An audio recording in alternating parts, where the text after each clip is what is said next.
At Quickfill, what matters most is that our customers, our communities, and our heroes are taken care of. We start by providing American-made gasoline, which means you can buy local, keeping America and your communities strong. We also support vital charities every year and hold Operation Give Thanks each November to help provide a better future for our veterans and their families. We're proud to support the communities we live and work in, and we're doing our best every day to make our towns a better place. Quickfill, driving America. All year round, Frontier Home Products and Design has what you need to make your home comfortable and beautiful. Relax on a new timber tech deck designed by Frontier's experts. A new fireplace from Frontier Home Products Fireplace Gallery adds warmth and serenity to any home. Beauty and versatility at Frontier Home Products and Design Center, 4213 Peachtree, 5th next to the Bayfront Highway. Frontier Home Products and Design Center. Discover a new frontier. PA contractor number PA 039007. Welcome to TalkErie.com's Joel Natale Show, Erie, Pennsylvania's daily podcast. Every day, we tackle the biggest issues that the Erie, PA region faces. Stay informed and involved as we advance the narrative of Erie. Now, here's Joel Natale. This is a conversation that we've been working on for quite some time now. And I'm very, very pleased to welcome here to the studio Tim Murph the Surf Murphy. He's got his book, One Man Crime Spree, The Secret Seven. So secret, don't know who the other six are, but they're coming. And we are just going to hear this story here. It's actually in the works for a Netflix special. Tim, good to see you. Welcome. Appreciate it very, very much. Oh, thank you, Joel. I really appreciate it. You know, I really love the city of Erie. Born and bred here till the time maybe I was about 27 or so. And actually, my 50-year high school academy reunion is next week. Are you coming down for it? Absolutely. Go Lions. You know, bicentennial. We had the best year, you know, so. But really, that's sort of where my story begins.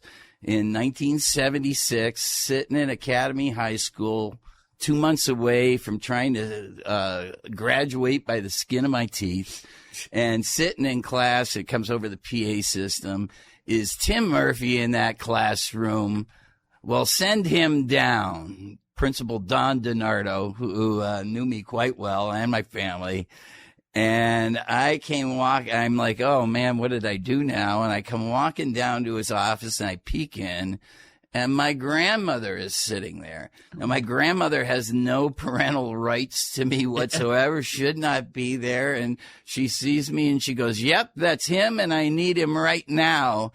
And Don DiNardo, who was very, very connected at the time, he said, I'm writing the pass out right now, Mrs. Murphy. So he signs me out, and I had to drive her gold Cadillac convertible. My grandmother was known as the $1 Million Baby in Erie, Pennsylvania, back to the date of Prohibition with her and my grandfather. And the root of all these stories comes from that ride from Erie, Pennsylvania to Ashtabula, Ohio, to actually bail my father out of a DUI at the time. And Grandma Murphy was going to make sure he had a plastic injection shop in Akron, Ohio. Wow. And he actually had a meeting with Lee Iacocca that day because he made all the interior molds for the Chrysler Cordoba at the time. My goodness. And Grandma Murphy was not going to let him miss this meeting. So on this ride from Erie to Ashtabula, she would drive her gold Cadillac all around the city of Erie, because if she ever got pulled over, one cop would give her a ride home. The other cop would drive her car home. Oh. And that's just many times. But she would not drive her car on the highway, because my father was actually flew off the USS Enterprise, and this is all documented in the book, was shot down adrift in the ocean off Japan during World War II. So he was flying a plane off of the aircraft carrier. Yep. Wow. And one night we're sitting in Akron, Ohio. He was he was teaching me. I was an apprenticeship for a machinist with him, and he pulled out a photo of 30 guys on the deck of the USS Enterprise. 13 of them had a number underneath their head. On the back of the picture had the men's name and how they died, all on the same night. My father was the only survivor. They brought him back. This is all documented. They brought him back. He was in Navy Hospital in San Diego. And while he was there, he saw 2 orderlies he thought was abusing one of the patients. And my dad flipped and nearly killed the both of them. And they were and my grandmother drove her Cadillac from Erie, Pennsylvania to the Naval Hospital in California. Wow. And bailed my father out and brought him back. And I showed you the picture in the book when he's back here in Erie receiving the naval, the naval bar. Wow. So during this ride, Grandma Murphy tells me Grandpa Murphy had his tugboat at the foot of State Street, 4 blocks away here. Every Sunday morning after church, my father would bring us down, and Grandpa Murphy would have his tugboat where the little toot is. And we would all go see Grandpa on the tugboat, and then we'd go play on the Niagara and dry dock. Oh, you're right. At the time, sure. And but she said, Grandpa Murphy, he modified his tugboat. He put an extra gear set in so he could kick all the low-end power to high-end speed. And he could go from Presque Isle to Long Point, Canada, and back in a night full of top shelf Canadian whiskey. So this is in the 20s, right? This is during Prohibition. Prohibition, Prohibition, Grandma and Grandpa Murphy basically ran this city. My older brother, who did all the genealogy for me in the book, he said, "Do you know what Grandma and Grandpa Murphy's payroll was back then?" I said, "No." He goes, $300 or $400 a week. And that really didn't impress me from my background of being a professional jewel thief later in life. But he goes, "Are you crazy?" He goes, "Back then, an Irish cop made $5 a week, and a city councilman made $10 a week, and they had them all on the payroll." And so she said, Grandpa Murphy would make a run or 2 a week. And she goes, every time he'd come back, he'd give me a little bit of the money. And she goes, I would roll it up in a coffee can. And she goes, this one week, he made a run every night of the week and came back the last night and gave me all the money, which was very unusual, she said. She goes, he said he had to go get a loaf of bread. She goes, I didn't see him for a year. He took he took off across the Great Lakes. I got a professional photos of him in 1927 in Chicago. He actually had sang with the Chicago Philharmonic Orchestra at the time, great Irish tenor.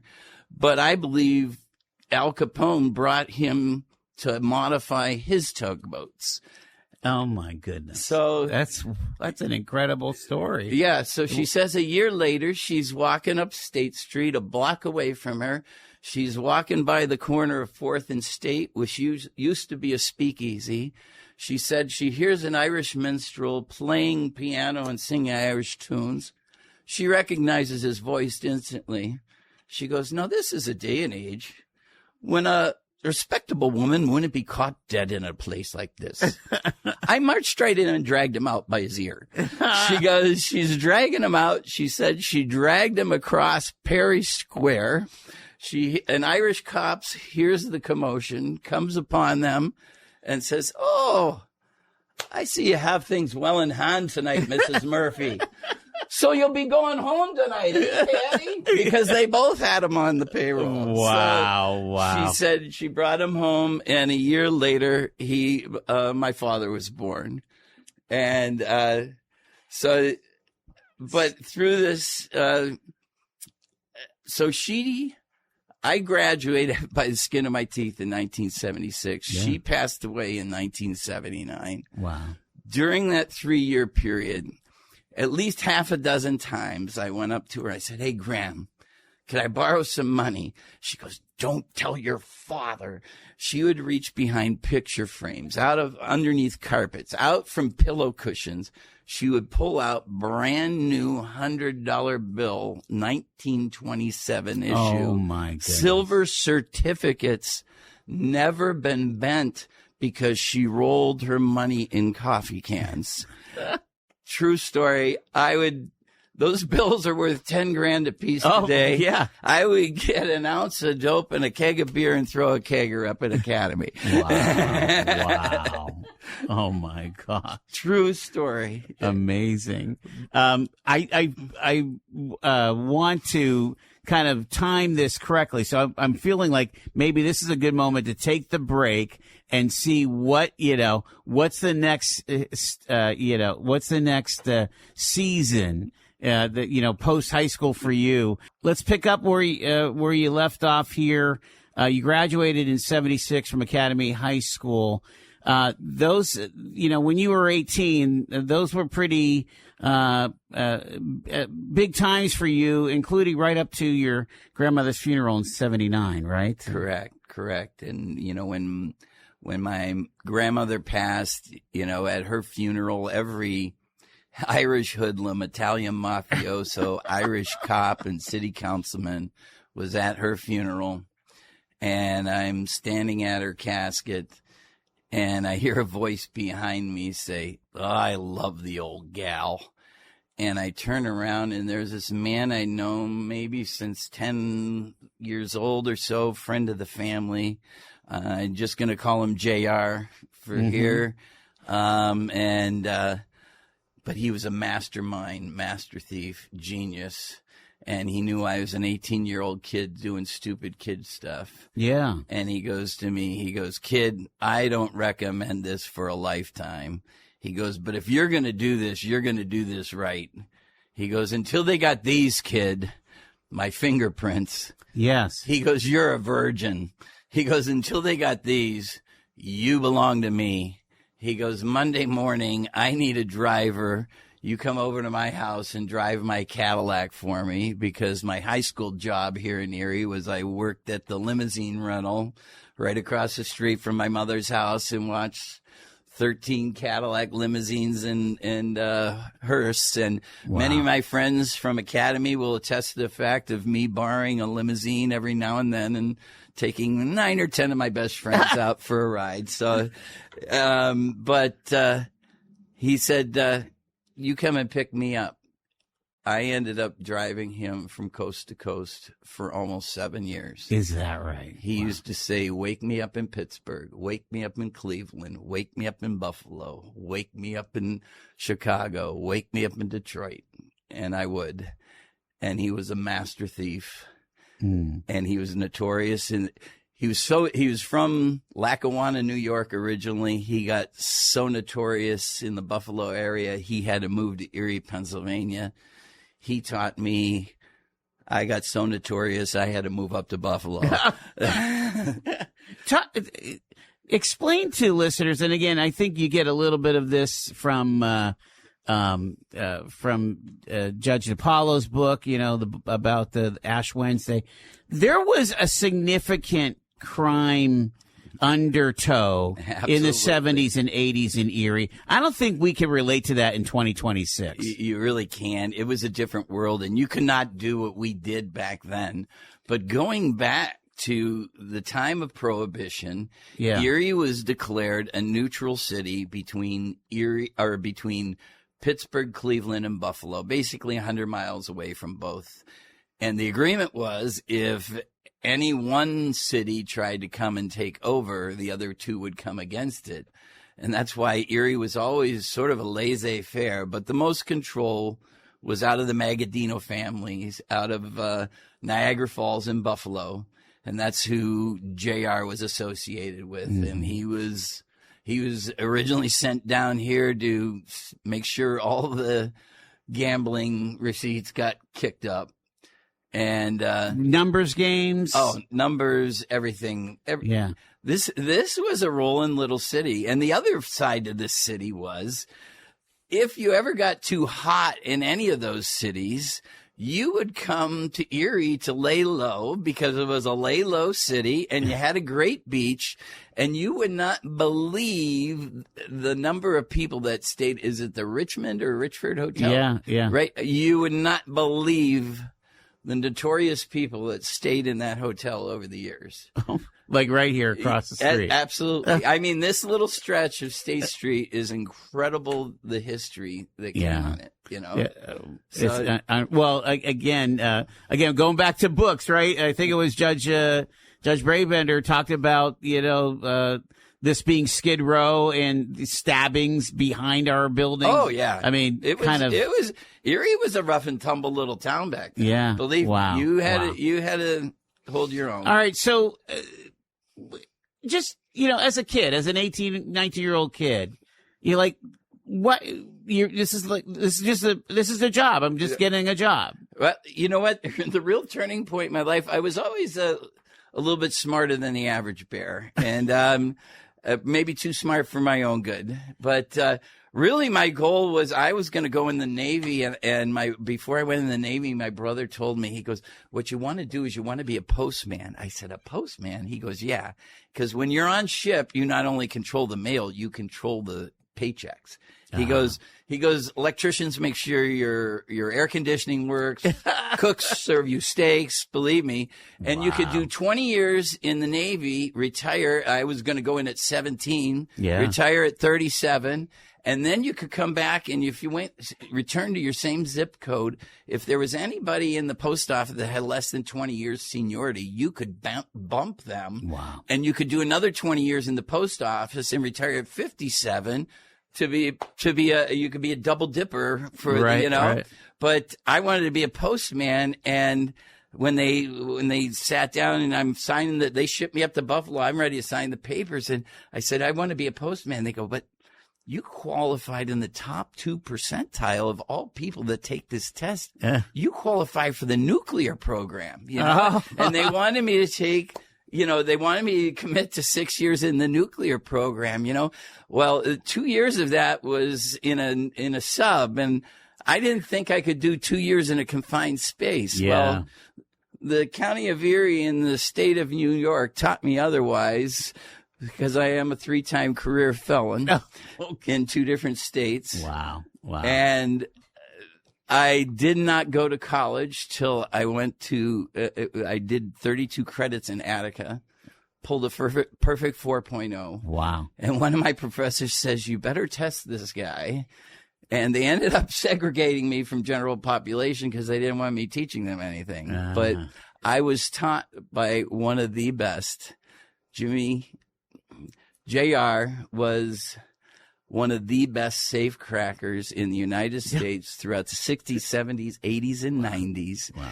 And the title Murph the Surf is I am not the original Murph the Surf. The original Murph the Surf was Jack Rowland Murphy, stole the Star of India Sapphire in 1963. Wow.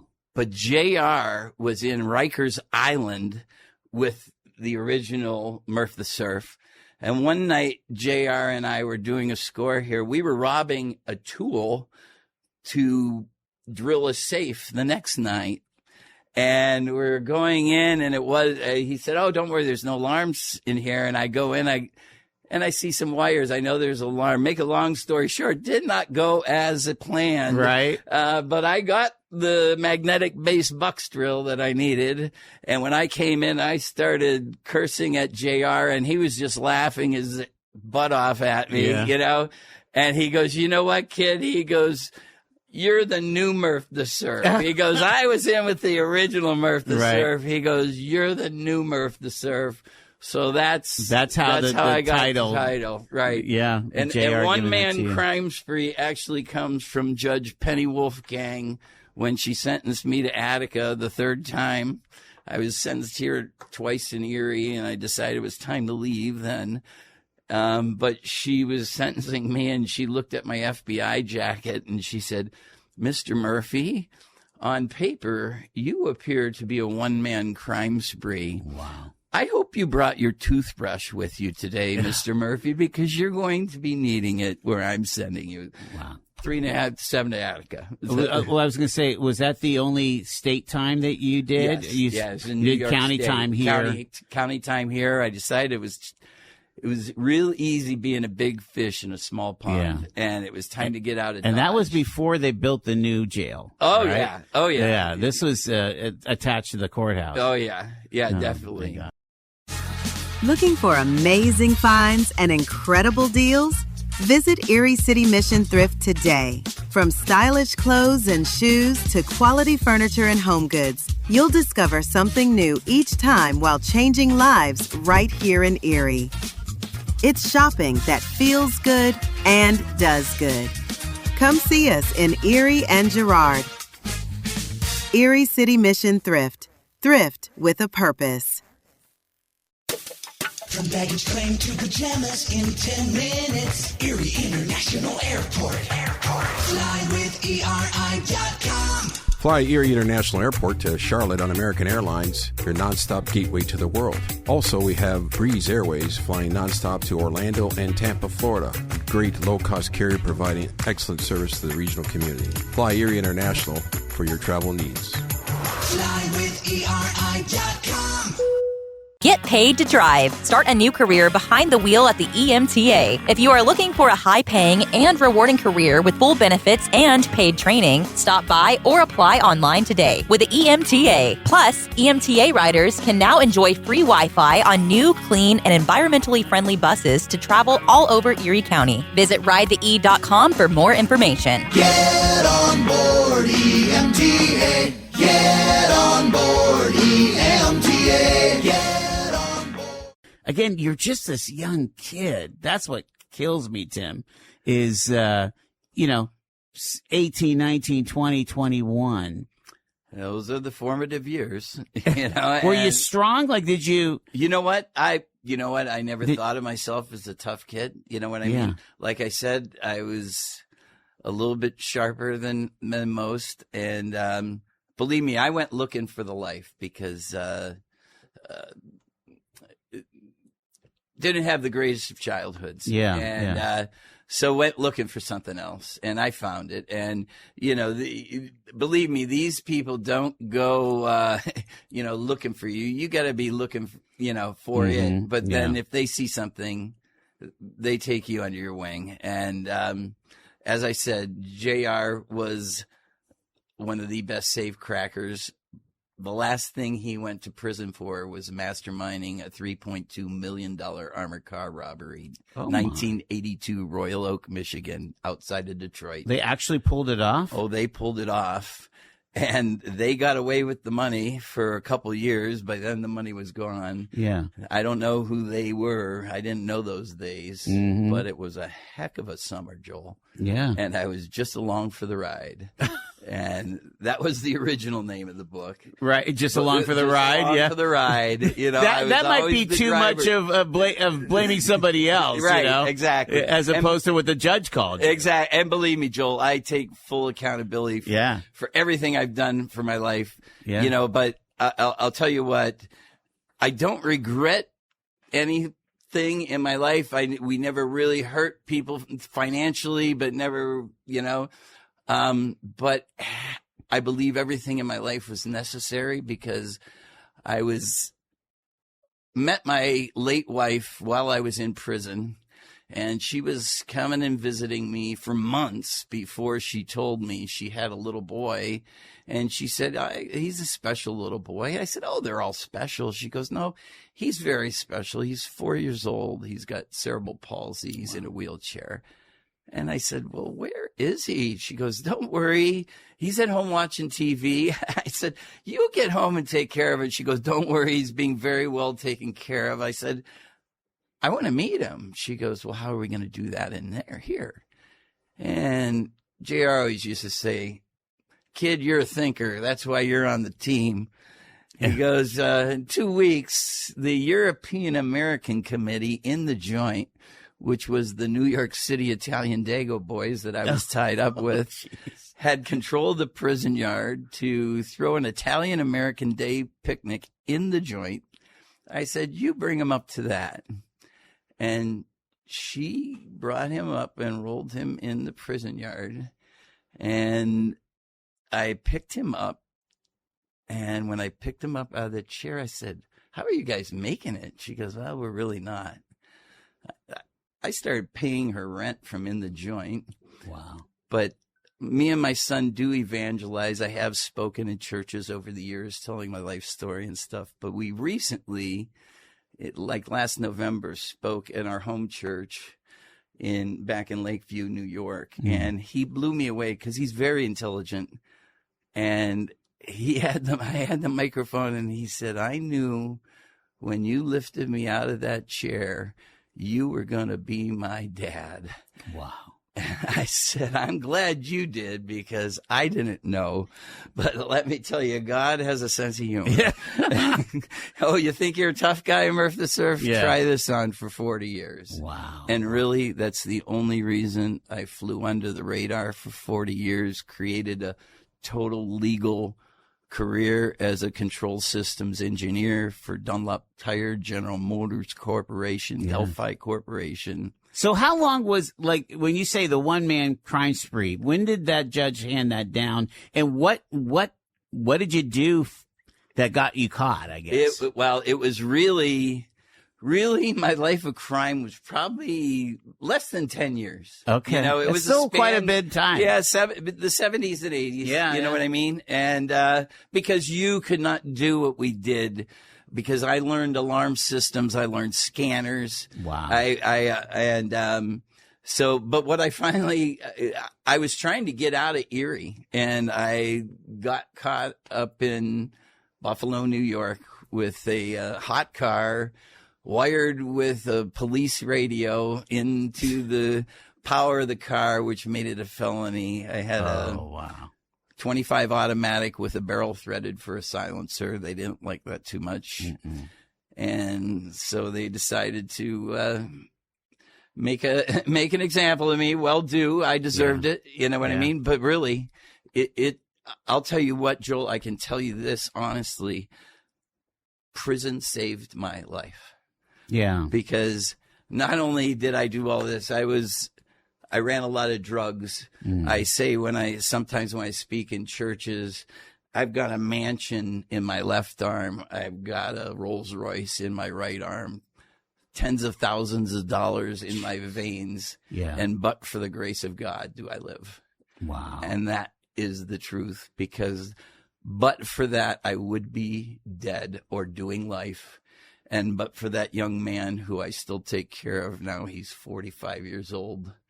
I built him a summer home in Canada, handicap accessible, stretch limo golf cart that I can put his wheelchair on and go right down. Yeah. So there is a flip side to Murph the Surf.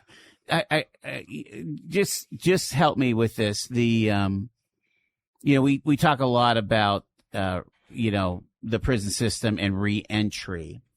And again, you had somebody waiting for you. You met your wife coming out. You had a child that you would raise. Again, it was going to be a total change. Absolutely. But in Attica, was there rehabilitation? I mean, you took classes, right? I was very. How old were you at that time? I was very fortunate. I think I was probably about 27 at the time. Yeah, so literally, and so I years. could probably appreciate education a little bit, But I started taking courses and started pulling a 4.0. And I was like, wow. If I got the time, I could do this. Wow.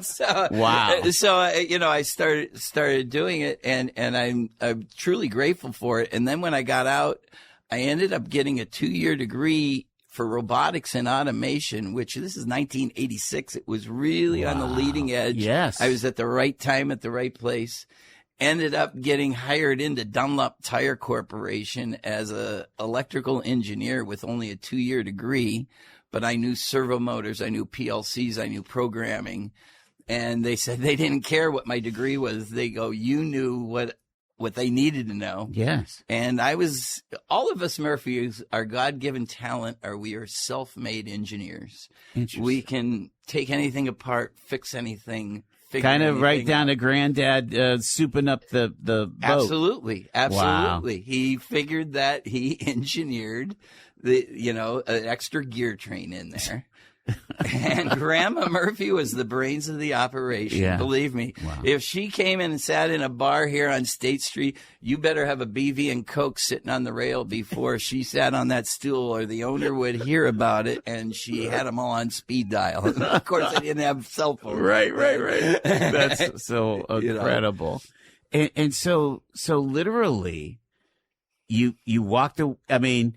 You walked away from a life of crime, and really, you hear about you can never leave some folks. Well, but you were able to turn that away, huh? Well, there's never any made family in Erie, so I wasn't walking away, and I'm Irish anyway, so I can never be made. Yeah. But I did. I had to make the decision.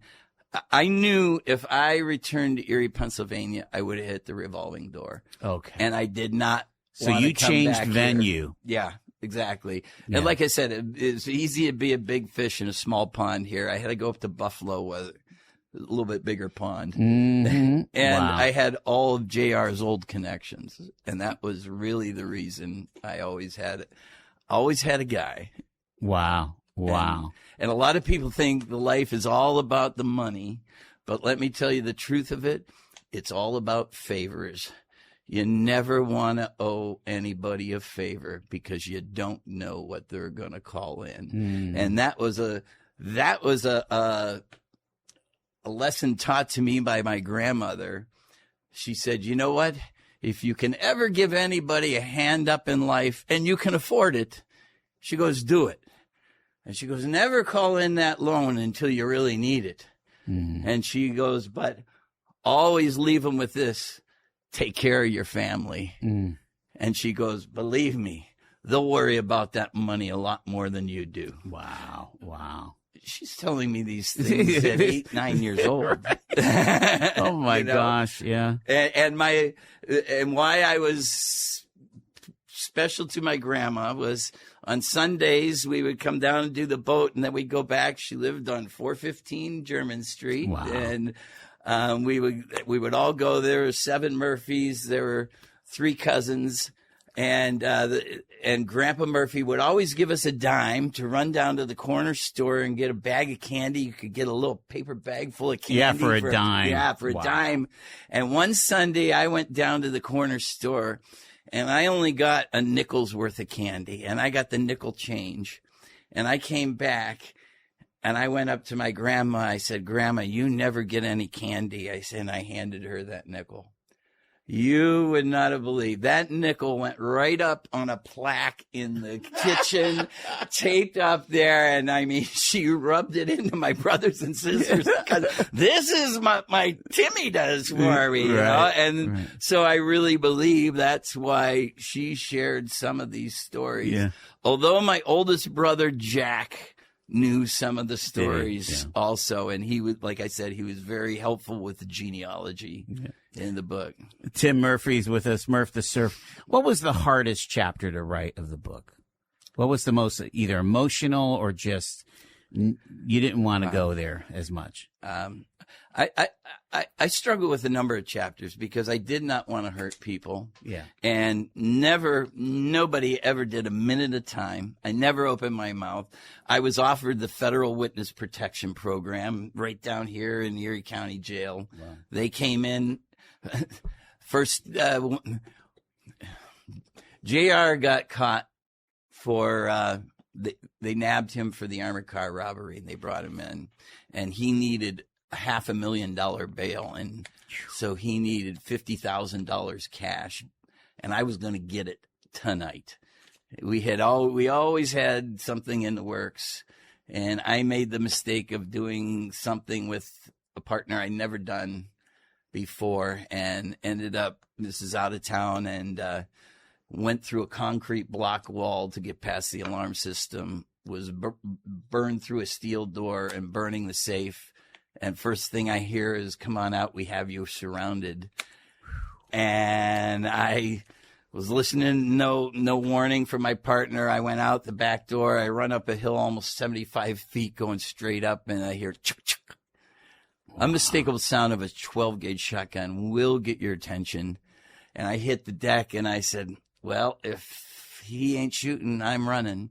I got up, and I ran for 6.5 hours. They chased me with bloodhounds, literally. I know what a hunted animal feels like. After 6.5 hours, they caught me in exhaustion and brought me back here to Erie, Pennsylvania. First, the state police come and question me one day. Next day, the FBI come and question me. The next day, Federal Organized Crime Task Force, because this is when the heyday of Erie was rocking and rolling. Yeah. And they came in with a piece of paper and sat in front of me and said, Mr. Murphy, you don't have to do another minute of time. You can sign this piece of paper and we can walk out of here right now. We will give you a new identity, change your location, give you a new life. All they wanted me to do is testify against a few well-known Sicilians in this town. And I said, what are you going to do for my mother, my father, my sisters, my brothers that have to live and breathe and walk on these streets? I said, these people off them one at a time to get at me. I said, I'll do my time, and did. Wow. And walked away. But for the grace of God, do I live. We just got a few more minutes with Tim Murphy here, and what do you want people to learn from your book? Again, some incredible stories as we're hearing here. But you want to read to the end, don't you? Absolutely. And, that's what I struggle with the end of this book forever, Joel. Did you? Oh, yeah. And because I never wanted to use my son in a wheelchair as a crutch or anything like that. But there is a redemptive story. There is hope for anybody. You have not done anything that's so bad that you cannot be forgiven for. I really believe the the penal system really has to reinstitute colleges and prison, because if you really want to change a man's life, you have to give him something to come out to change his life. And I was really in at the right time where I could, do the college credits and find out for myself that, hey, I can do this. Yeah. And when I got out, ended up getting a 2-year degree and really changed my life. Was it being incarcerated that was able to have you get recovery from your addiction too? Yeah, absolutely. It saved my life. So really, that time in Attica was the life changer. It like in every level. Absolutely. And you know what? You have to get alone with yourself. I believe God's got to remove everything from you. And I really did have to get busted up in New York State. I had nobody to rely on. If I was busted here in Erie, believe me, when I did time here in Erie, I knew the deputy superintendent. I had the best job at night. I did the laundry, had my own TV. It was as good as I could get there. But as long as you're in that environment, you're not going to change. Mm-hmm. You know what I mean? And I really had to get removed where I had absolutely nothing except to look up. And that's what I did. And believe me, I'm not an angel, and I don't prescribe to be, or purport to be anything else. I'm a sinner in need of repentance daily, down on my knees. But I do know what the truth is, and I always try to help people if I can. That's amazing. Absolutely. And again, celebrating 50 years of Academy High School, 1976. Absolutely. Go Lions, baby. I so greatly appreciate you telling your story. Oh, I appreciate it more. Absolutely. This is almost a little dream come true. Wonderful. And I think your buddy's waiting on you out there. Oh, yeah. That's him. Tim Murph the Surf Murphy, one-man crime spree. The Secret 7, so secret, don't know what the other 6 are, but they're coming. That's amazing. Again, available where you find books. Appreciate it very much, sir. Thank you, Joel. I really appreciate it, and your wonderful staff here. You've been listening to The Joel Natale Show, Erie, Pennsylvania's daily podcast from TalkErie.com. Subscribe to our show on your favorite podcatcher and get involved by emailing joel@talkerie.com.